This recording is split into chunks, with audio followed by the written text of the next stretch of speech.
Go, sending data.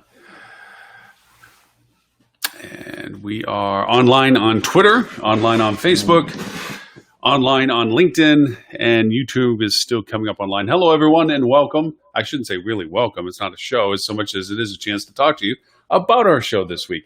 With me is Mr. Edward St. Onge, Chief Potentate of Flip2. Welcome to our commercial. Actually, a little bit of a clutter of the white noise that's going out there. I'm so happy people have found their webcams, and I'm so happy that they have joined what we've been doing for 6.5 years on producing things that, and there's some great content out there. There are some outstanding pieces of content out there, and people are really producing helpful and actionable kind of stuff. And then there's a whole mess of junk, just because they have a webcam. Yeah, be careful what you wish for. There is a tremendous amount of things, and that's a little bit of why we jumped on a little bit today on the platforms to kind of share some of the things. First off, we have an incredible opportunity on our show coming up this Friday, which we, as I said, have been doing for a little over 6.5 years, and that is This Week in Hospitality Marketing. And with us this week will be the three presidents of the three largest representations of our industry that are cumulative in membership and representation of ownerships and what have you. First is Mr. Bob Gilbert, who is the president and CEO of HSMAI. And then Dr. Cecil Staton, who is the president and CEO of ALHOA, which is the Asian American Hotel Owners Association. And now also joining us, which because we've had both gentlemen with us as a privilege for the past two shows with us, is now also Mr. William Rogers. I guess Chip is his, but I want to be polite by saying his full name correctly, who is president and CEO of AHLA. And so we'll have all three gentlemen on, and we'll have them only on for the first half hour, really because since they represent so many of us, they don't have the freedom of open dialogue where they can just express and share their opinions of things and, oh, this is what I think of this way. So we know that they come from a position high up, a top level position as to talking to us from what they're guiding their independent associations with and towards. We know they all have different purposes within our industry, and we know that they're all focusing on particular aspects of this. And we're really looking forward to having a chance to hear them for the first time. Again, from where they're looking at this is, last week to the week before to this week, the world changes so much. And for us, the realities of this are hitting home now. You know, the unemployment filings and so forth are real. They're not, what's going to happen from this? It's more like boom, boom, boom. This is all happening right now. And what's important is first of all, if you haven't seen last week's show or the week before, we do have them available online for you to rewatch. They were amazing conversations between Dr. Cecil and Bob, talking about what AHOA and HSMAI have made available resource-wise for the whole industry, not just their members. Yes. Both organizations have pulled a ton of content out from behind the paywall, so you can go and check it out. They've also given amazing updates on what's been going on at the highest level of government as the industry is looking and outcrying for help. So those last two episodes were absolutely fantastic. This episode now we added to the mix AHLA. You're now talking about the largest representation of hotels under one roof.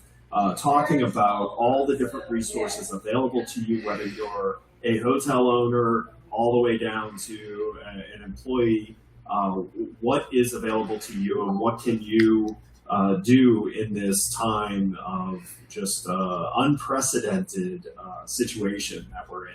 Mm-hmm. And for us, we have the privilege of them joining our show, so we're not going to clutter with too many talking heads. We're going to let the first half hour go to allowing them to express from their perspective and their benchmarks, because that's the real value proposition, that we get to hear from their perspective, that we're not out to variety too many questions. We will, I think, have the privilege of asking them a couple of questions, but nothing out of the ordinary that they wouldn't want to discuss anyway, because once again, we're wanting to hear from perspective. With that in mind, the real key element is our dialogue afterwards too, because what we're really going to do is take what they've talked about and then break it back down a little bit into some open dialogue between us like we normally do.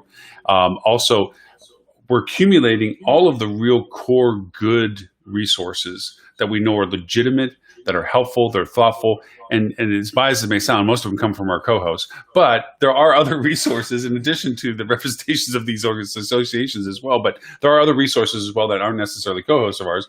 But I want to start creating this divide between the white noise of disingenuous, I'm your brother, your sister in this industry, when there's no tangible connection to why they've even been in the industry, talking about stuff, compared to what can we do now?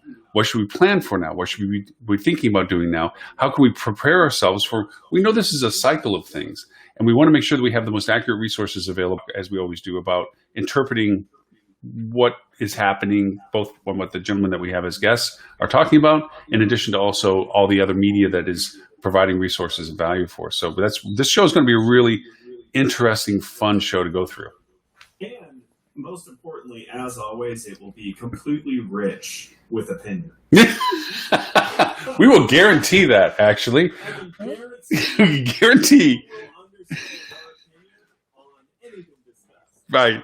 And, we tend to lean more towards opinion than fact. Yeah. Well, and then if the fun part of the show that we've been told, and we have, Ed, I haven't got to share this. We're in the tens of thousands now. We're around 15,000. We're in the tens of thousands now when it comes to people actually watching. The tens of thousands. I'd love to say accurate numbers of saying exactly how much, but we're over the tens of thousands now, and now 31, not 28, 31 countries that have listened to our show. And again, we have been. It's fun. Again, there's plenty of space, and all boats rise with the tide. We well embrace all the resources that are helpful and authoritative and actionable in helping us get through us as an industry for this. We're not looking to treat, this is my sandlot. But by the same token, there is just so much of, I have a webcam, let me do this. Junk out there that is just being contrived and discussed and opinionated. And where we say we guarantee our opinions, they are having to be argumented and defended. We just don't get to throw something out and say, there it is. It's like, no, if you're going to throw your opinion out, you best be able to defend why you think what you do, because everybody else on our show, co-host-wise, will, if they don't agree with it, will challenge its validation. And that's where you really get the essence of the show. That's a lot of fun, is we really just throw the can up in the air and all of us are shooting at it. And at the end, does it still hold water? And someone has a hole in their head later. Yes. Most importantly, all of us have been through multiple global events in our hospitality careers and can give you an understanding. I mean, myself, I was in my early career just before 9/11 and everything since. Lauren, I know you're a little bit longer, so you've had the dot-com bubble. I think you were old enough for, I guess you would have been around in 87. Yeah, we had that too. And then if you... with Robert, dating all the way back to when the asteroid wiped out the dinosaurs, and he overbooked Bethlehem. He overbooked Bethlehem. He's been through the plague.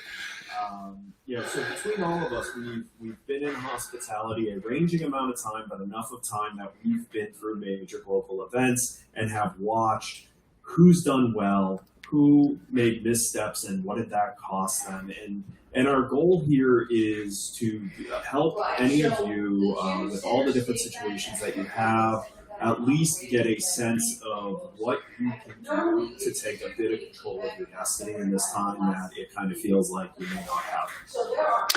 And again, going back to the resource value of some things, we are going to throw up that I changed the name. I didn't tell you this. I changed the name of our hospitality open group from Hospitality Virtual Chat Network to We Are Hospitality, because we were nicknaming it that way anyway. It's in the same vein of thought that we had. There's other platforms open about people just having the chance to talk, that they're not just stuck at home talking to themselves or talking to their family, has no interest in talking about hospitality.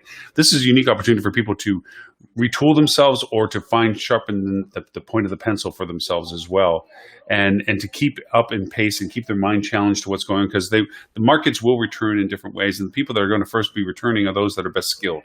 So keeping informed, keeping aware, keeping knowledgeable, and keeping aggressive about what you're capable of doing. This is an opportune time. Either you're going to get into fighting shape, or you're going to get into Thor on the last episode of the Avengers. Either way,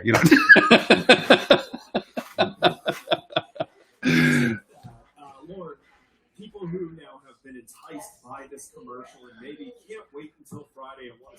last 2 weeks' episodes, where can they go? They can go to hospitalitydigitalmarketing.com/live. There you'll see links to episode number 241 from last week and 240 the week before, which was our first privilege of having Mr. Bob Gilbert and Dr. Cecil Staten on the shows. But both of those shows have both of them on it. And so you see the progression of conversation, as you pointed out. This week will be uniquely different, as you said, with the fact that we now have the addition of AHLA, Mr. Robert...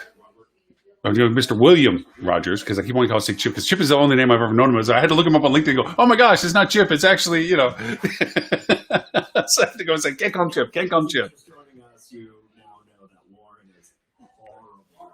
Terrible with names. Remember everything we talked about, can't remember your damn name. That's right. Yeah, but if you'll see a lot of our co-hosts join us afterwards for the open dialogue.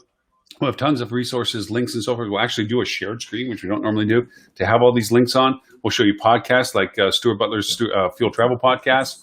What Lily Malcolm is putting out in newsletters and white papers. We're going to have a lot of great content that we're going to share about where you can find accurate, good resources for actual items. So, and with that, I guess we should say that look forward to this Friday, 11:30. Oh, wait a minute. I have something I could turn on. Hold on. Watch this. This is so cool. Eastern Standard Time. Watch this. Bing. Do you see it? No, man. It's on there. It's on the shared screen. Sorry. You don't see it on this one. It's actually on Restream. It's sign up at bit.ly/HDM show 242. That's to register to participate. It'll send you a reminder. It'll send you an SMS message, whatever way you want to be reminded. And it's this Friday at 11:30 a.m. Eastern Standard Time. So with that, Mr. Ed, thanks for joining me on this one. And I look forward to seeing you and all my other co-hosts afterwards. And we will see everyone hopefully on Friday at 11:30 a.m. Bye now.